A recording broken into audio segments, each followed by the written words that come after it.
anyone's gonna see you.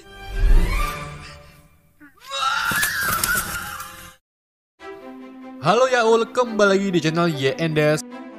Di video kali ini saya akan menceritakan alur film animasi dari Pixar berjudul Brave yang dirilis pada tahun 2012.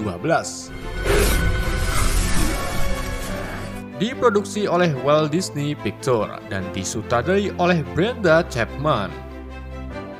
Film ini diperankan oleh Kelly MacDonald sebagai pengisi suara peran utamanya yaitu Merida, Billy Connolly sebagai Raja Fergus, Emma Thompson sebagai Ratu Elinor, dan masih banyak lainnya. Untuk yang belum nonton full filmnya, bisa nonton terlebih dahulu karena video ini mengandung zat spoiler.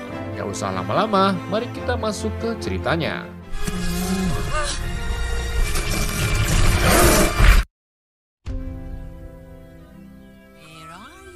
Pada zaman dahulu, di Skotlandia, Raja Fergus dari klan Danbrook menghadiahi putrinya bernama Merida sebuah busur.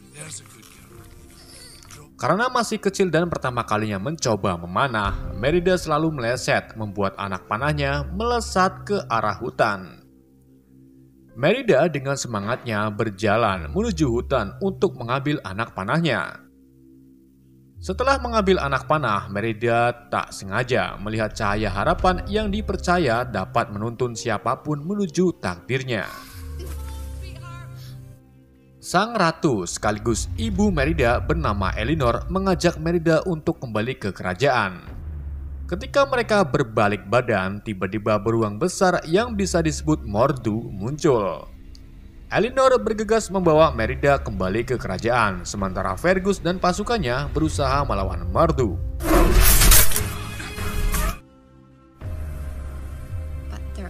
Sayangnya, Fergus terserang membuat pergelangan kaki satunya terpotong.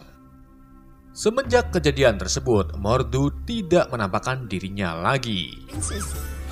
10 tahun kemudian, Merida mempunyai 3 adik kembar yaitu Hamish, Hubert, dan Harris. Sementara Merida yang beranjak dewasa diajari ibunya tentang hal-hal yang harus seorang putri lakukan untuk menjadi penerus kerajaan. Namun Merida kesusahan karena Merida berjiwa bebas. Malam harinya di saat makan malam, Fergus dan Elinor memberitahu Merida bahwa besok ada 3 kerajaan yang akan datang untuk melamar Merida. Tentu saja Merida tak setuju karena dirinya belum siap.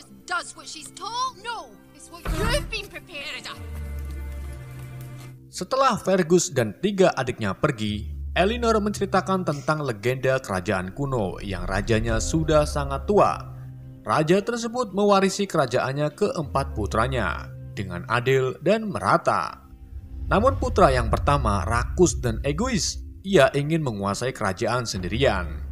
Hal tersebut membuat kerajaan menjadi hancur karena peperangan antar saudara. Dari cerita ini, Elinor memberi arahan kepada Merida agar Merida tak egois dalam mengambil keputusan.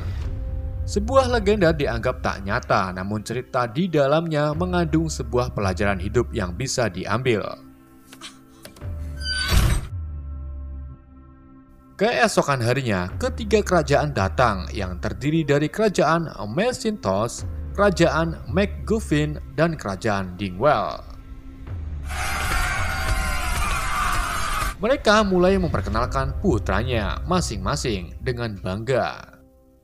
Setelah itu, Elinor mengumumkan bahwa putra sulung yang dapat memenangkan hati anaknya. Hal ini sudah menjadi turun-temurun dari kerajaannya. Merida yang masih ragu dan belum siap memilih alat panah untuk dijadikan sayembara. Merida yakin jika sayembara anak panah, para putra sulung tak bisa melakukannya untuk mendapatkan dirinya. Pada hari itu juga, mereka mempersiapkan sayembara dengan begitu meriahnya. Diawali dari putra McGuffin, ia dengan ragu memanah, membuat anak panahnya tak tepat sasaran. Berikutnya, putra dari Macintosh, yang nasibnya sama dengan sebelumnya, anak panahnya tak tepat sasaran. Untuk yang terakhir dari putra Dingwall, Ia terlihat sangat malas dan tak pandai menggunakan anak panah. Namun tak disangka anak panahnya melesat tepat sasaran. Hal tersebut membuat Merida kesal karena ada yang memenangkan sayembara. Maka dari itu Merida dengan sombongnya turun ke lapangan untuk memperkenalkan sebagai anak sulung kerajaan Denbrough yang bakal ikut serta dalam sayembara. Jadi jika Merida berhasil tepat 3 sasaran maka ia pemenangnya dan tak ada yang menikah dengan Merida. Elinor sebagai ratu yang bijak berusaha menghentikan perbuatan anaknya, namun ia terlambat.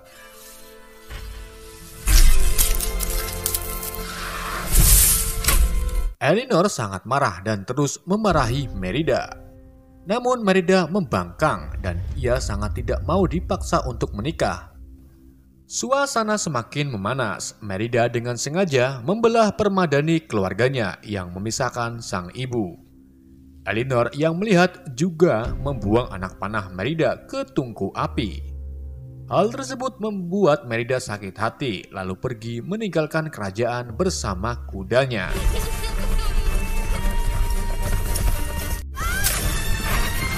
Merida menuju ke hutan dan berhenti di batu melingkar.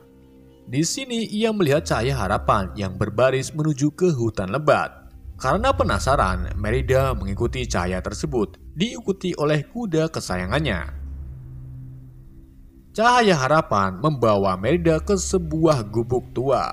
Tanpa pikir panjang, Merida langsung masuk ke gubuk dan bertemu nenek tua.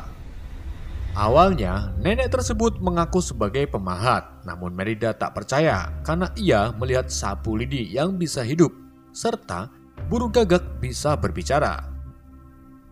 Di sini nenek tua akhirnya mengaku sebagai penyihir. Merida tak takut, ia malah membuat penawaran kepada penyihir tua untuk merubah sifat ibunya yang memaksa dirinya untuk menikah. Awalnya, penyihir tua menolak, namun saat Merida menunjukkan kalung antiknya, penyihir tua tersebut langsung mau untuk membuatkan sihir untuk ibu Merida. Si penyihir tua keluar sebentar dari gubuk, kemudian kembali masuk dan seisi ruangan pun berubah menjadi peracik ramuan. Sebelum membuatkan ramuan, penyihir menceritakan tentang seorang pangeran yang menemui dirinya untuk membuatkan ramuan mantra kekuatan 10 kali lipat dengan imbalan kalung bergambar 2 kapak. Setelah itu, penyihir meracik ramuan dengan berbagai bumbu-bumbu penyedap rasa. Ramuan tersebut akhirnya jadi dan berbentuk kue cucur. Merida dengan senang hati membawa kue tersebut. Saat Merida pamit, si penyihir lupa apa mantra yang diberikan ke kue tersebut. Saat Merida berbalik badan, ternyata gubuk tua sudah menghilang, ditambah Merida langsung berada di batu melingkar. Merida kembali ke istana lewat pintu dapur secara diam-diam. Kemudian ia mempersiapkan kuenya untuk Elinor. Di saat itu juga, Elinor muncul dengan muka khawatir. Ia lega karena Merida sudah kembali ke istana. Merida langsung memberikan Elinor kue cucur dan berbohong bahwa dirinya sendiri yang membuatkan kue untuk Elinor. Elinor tanpa ragu memakan kue cucur yang rasanya tak karuan. Gak lama kemudian Elinor merasakan pusing, kemudian ia meminta Merida mengantarkannya ke kamar.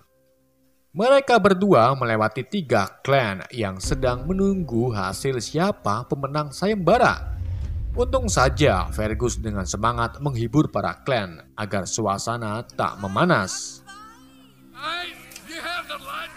Merida membaringkan ibunya di kasur, namun perasaan sang ibu tak enak, mual dan pusing. Elinor jatuh dan dikit demi sedikit Elinor berubah menjadi seekor beruang. Merida sangat histeris, begitu juga Elinor yang panik bahagia setelah menyadari dirinya adalah seekor beruang. Merida bingung kenapa mantranya malah merubah ibunya menjadi beruang, bukan sifatnya. Merida menjelaskan tentang penyihir tua yang telah memberikan mantra di kue cucur yang dimakan oleh ibunya. Bukannya menyesali perbuatan, Merida malah menyalahkan penyihir tua. Di saat Elinor mengaung, Fergus mendengar dan mencium bau-bau beruang. Langsung saja ia mengajak tamunya untuk mencari keberadaan beruang. Mengetahui ayahnya memburu beruang, Merida yang tahu ibunya dalam bahaya langsung menuntun ibunya keluar dari kerajaan.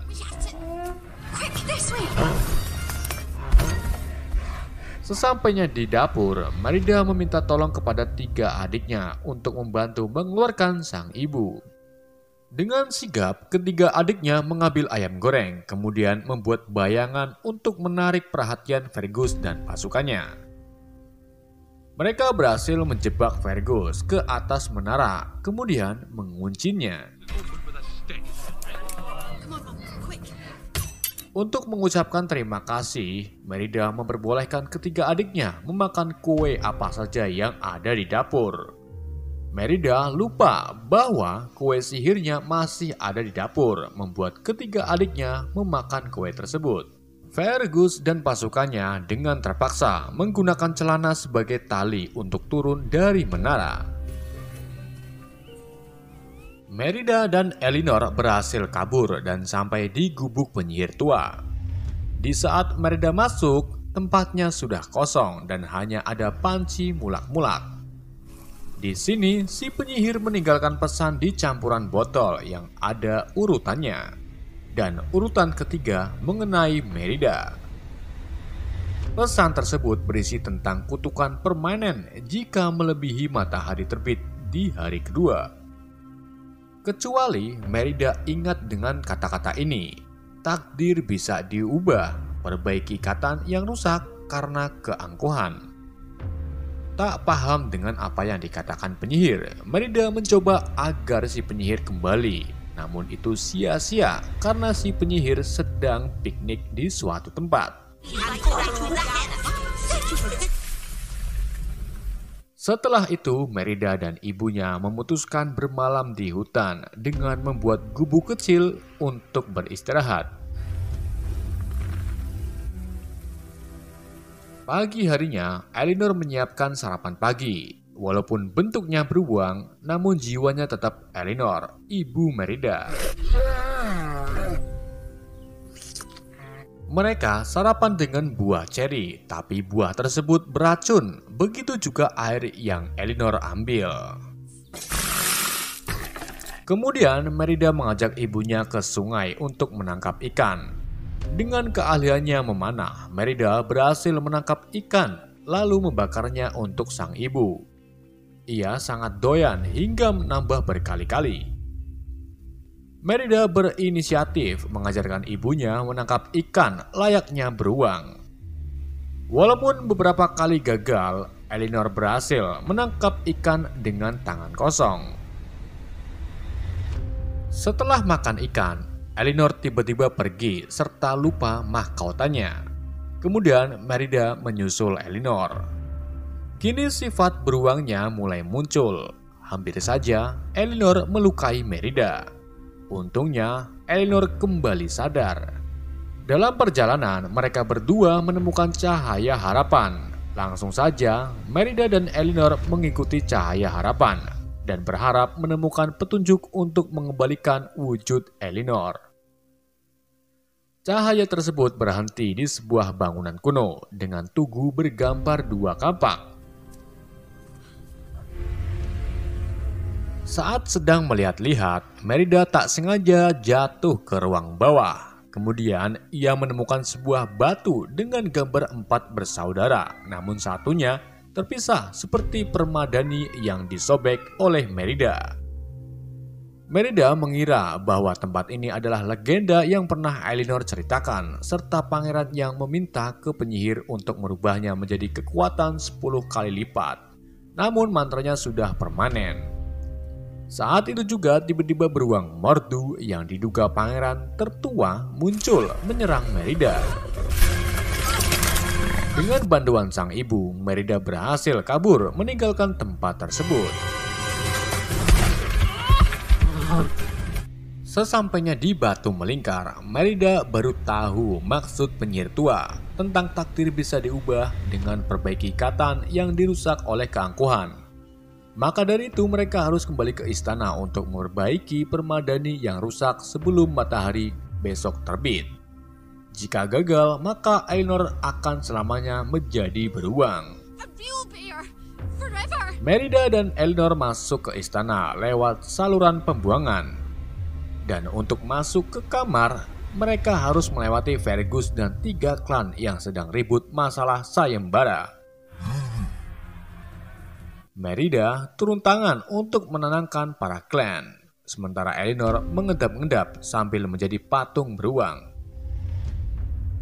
Merida mencoba menenangkan keributan dengan menceritakan tentang legenda kerajaan yang hancur. Ia juga mengatakan bahwa Ratu Elinor memutuskan untuk keluar dari tradisi turun-menurun. Jadi, Merida bisa dengan bebas memilih pasangannya nanti. Hal ini disetujui oleh putra-putra para klan yang mengaku tak suka dipaksa menikah. Karena mereka juga berhak memilih pasangannya nanti. Akhirnya mereka kembali akur. Setelah itu, Merida dan Elinor ke kamar kemudian mencoba memperbaiki permadaninya. Fergus yang baru sadar istrinya hilang dan meninggalkan gamisnya langsung berteriak lalu membuka ruang permadani. Fergus terkejut saat melihat Merida bersama beruang. Fergus langsung menyerang beruang, namun dihalangi oleh Merida sambil mengatakan bahwa beruang tersebut adalah Elinor. Fergus tak percaya dan terjadilah pertikaian. Elinor tanpa sengaja mencakar Merida dan melempar Fergus. Hal tersebut membuat Elinor menyesal lalu memilih kabur menuju hutan.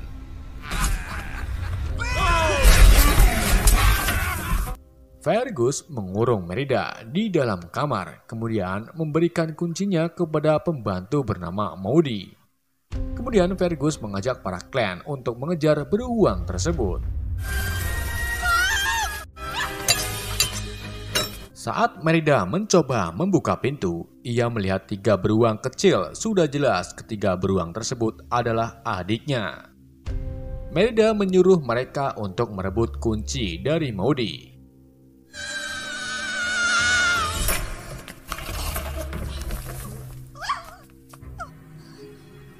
Ketiga adiknya berhasil mengambil kunci. Kemudian Merida bergegas menyusul Elinor bersama ketiga adiknya.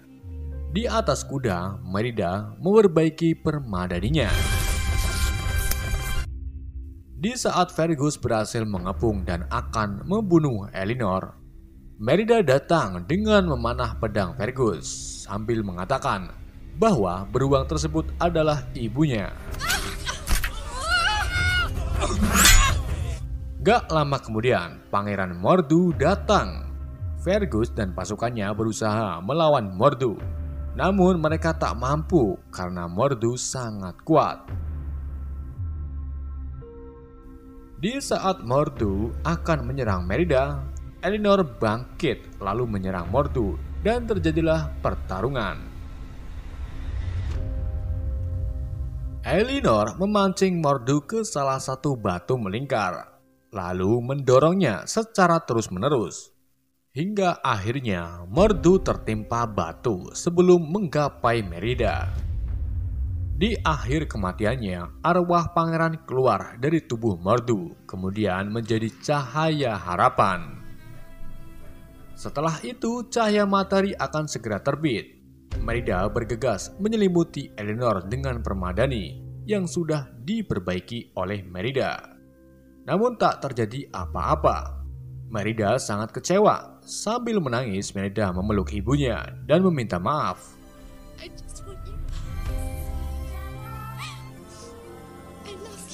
Di saat sinar matahari menyinari Elinor, ia langsung berubah ke tubuh aslinya, membuat Merida sangat senang. Fergus juga ikut senang melihat istrinya kembali.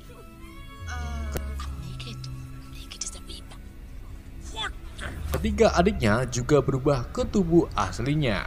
Dan kini keluarga Fergus kembali normal dan lebih baik dari sebelumnya. Di hari berikutnya, 3 klan pulang ke kerajaannya masing-masing. Merida dan ibunya semakin dekat karena mereka sadar bahwa takdir ada di dalam diri sendiri dan butuh keberanian untuk mewujudkannya. Film pun berakhir. Itulah alur cerita film Brave. Semoga kalian terhibur alur cerita yang saya bawakan. Terima kasih yang sudah mampir di channel ini. Sekian dari saya. Wassalamualaikum warahmatullahi wabarakatuh.